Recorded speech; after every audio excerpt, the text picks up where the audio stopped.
अस्सलाम वालेकुम वरहमतुल्लाहि वबरकातुहू। वेलकम बैक नाजरीन, हम ब्रेक पर जाने से पहले एक नहायत दिलचस्प किस्सा सुन रहे थे हज़रत जाफ़र बिन अबी तालिब का नजाशी के दरबार में। नजाशी ने हज़रत जाफ़र बिन अबी तालिब और तमाम मुसलमानों को बुलाया और उस पर उनसे पूछा गया कि क्या वाकई ये सच है जो आपके बारे में कहा जा रहा है, क्योंकि जो कुरैश के नुमाइंदे आए थे उन्होंने नजाशी से कहा था कि ये वो लोग हैं कि जिन्होंने अपने दीन को छोड़ दिया है और इन्होंने एक नया दीन राइज कर दिया है। और नजाशी से यहाँ तक कहा कि आपको पता है ये आपके दीन पर भी नहीं है, इन्होंने एक नया ही कोई दीन बना लिया है और अब इन्होंने तमाम लोगों के घरों के अंदर एक तफरीक सी पैदा कर दी है।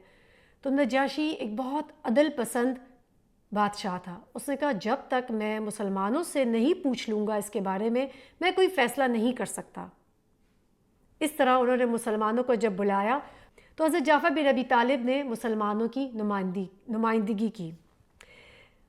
जब उनसे पूछा गया तो हज़रत जाफ़र बिन अबी तालिब फरमाते हैं कि हम जहालत की ज़िंदगी गुजारते थे, तो ये दीन आया जिसमें हमें हुक्म दिया गया कि हम सच बोलें, हम वादों को पूरा करें, अपने कराबतदारों से बहुत अच्छा सलूक करें, तमाम बुरे कामों को छोड़ दें, कत्लो गारत से इज्तनाब करें। वो कहते हैं कि ये वो दीन था जिसने हमें हुक्म दिया कि सरकशी छोड़ दें, झूठी गवाही ना दें, यतीमों का हक ना गज़ब करें, पाक दामन औरतों पे तोहमत ना लगाएं। हज़रत जाफ़र ने फरमाया कि हज़रत मोहम्मद सल्लल्लाहु अलैहि वसल्लम ने हमें हुक्म दिया है कि सिर्फ़ एक अल्लाह की इबादत करें और उसके साथ किसी को शरीक ना करें, नमाज कायम करें, ज़कात दें, रमज़ान के रोज़े रखें।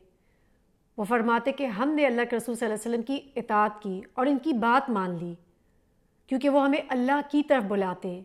अब हम वैसा ही करते हैं कि जैसा वो हमें हुक्म देते हैं और हर उस चीज़ से रुक जाते हैं जिससे वो हमें मना करते हैं। लेकिन ये कुरैश मक्का क्या चाहते हैं कि अब वापस हम अपनी जहालत की ज़िंदगी पर आ जाएं, हम वापस से बुत परस्ती शुरू कर दें। नजाशी ने फरमाइश की कि क्या ऐसा वो कलाम आपके पास है जो अल्लाह के रसूल सल्लल्लाहु अलैहि वसल्लम आपको देते हैं। तो इस पर जाफ़र बिन अबी तालिब ने कुरान पाक की आयत जो सूरह मरियम से थी उनकी तिलावत की, जिसमें हज़रत ईसा अलैहिस्सलाम और मरियम अलैहिस्सलाम का भी ज़िक्र था।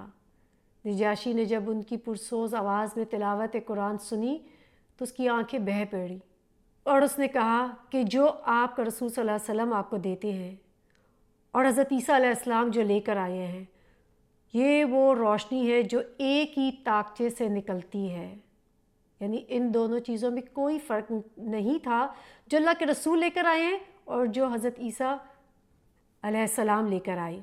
इस तमाम किस्से के बाद अम्र बिन आस और जो दूसरे नुमाइंदे इनके साथ कुरैश मक्का के आए थे, वो तो बहुत गज़बनाक हुए और वो सोचने लगे कि अब और क्या ऐसी बात है जो नजाशी को बताई जा सकती है जिससे वो इनको निकाल दें।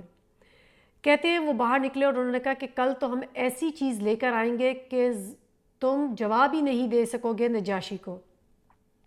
दूसरे दिन वो दोबारा दरबार में आए और नजाशी से कहा कि क्या आप जानते हैं कि हज़रत ईसा अलैहिस्सलाम के बारे में क्या सोच रखते हैं, आप इनसे पूछें कि हज़रत ईसा अलैहिस्सलाम के बारे में ये क्या कहते हैं। ये तो उसे एक इंसान समझते हैं, अल्लाह का बंदा समझते हैं और खुदा नहीं समझते। नजाशी ने दोबारा मुसलमानों को बुलाया और हज़रत जाफ़र बिन अबी तालिब से ये सवाल किया गया। तो पहले तो मुसलमान बहुत सोचने लगे कि हम क्या जवाब दें। फिर उन्होंने बहुत सोच विचार के बाद यही जवाब दिया कि हमारे रसूल सल्लल्लाहु अलैहि वसल्लम हमें यही बताते हैं कि ईसा अलैहिस्सलाम अल्लाह के बंदे और उसके रसूल थे और अल्लाह ताला ने उनको अपने कलिमे से पैदा किया।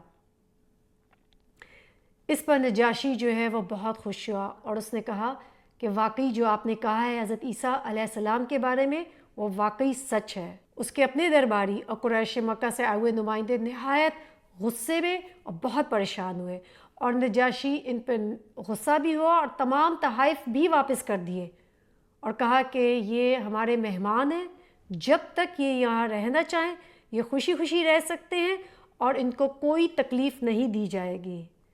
और बाद में आप जानते हैं कि नजाशी ने इस्लाम भी कबूल कर लिया था। बाद में अल्लाह के रसूल सल्लल्लाहु अलैहि वसल्लम ने नजाशी के इस्लाम कबूल करने पर इनका गायबाना नमाज जनाजा भी पढ़ाया था। حضرت جعفر بن ابی طالب اور تمام مسلمان وہاں رہنے لگے۔ پھر سن 7 ہجری میں جب جنگ خیبر ہوئی تو اس وقت یہ لوگ سب مل کے مدینہ کی طرف آ گئے۔ اللہ کے رسول صلی اللہ علیہ وسلم کے پاس جب آئے تو اس وقت وہ خیبر کی جنگ کے لیے گئے ہوئے تھے۔ جب آپ صلی اللہ علیہ وسلم واپس آئے اور حضرت جعفر بن ابی طالب کو دیکھا تو نہایت خوش ہوئے اور کہنے لگے کہ مجھے نہیں معلوم کہ میں آج کس بات پہ زیادہ خوش ہوں، جعفر بن ابی طالب کے آنے پر یا غزوہ خیبر کے جیتنے پر۔ آپ صلی اللہ علیہ وسلم ان کو دیکھ کر نہایت خوش ہوئے، ان کا سر بھی چوما اور بہت پیار کیا۔ ناظرین، اب لیتے ہیں چھوٹی سی بریک، واپس آ کر ہم جنگ موطا کے بارے میں جانیں گے۔ السلام علیکم ورحمۃ اللہ وبرکاتہ۔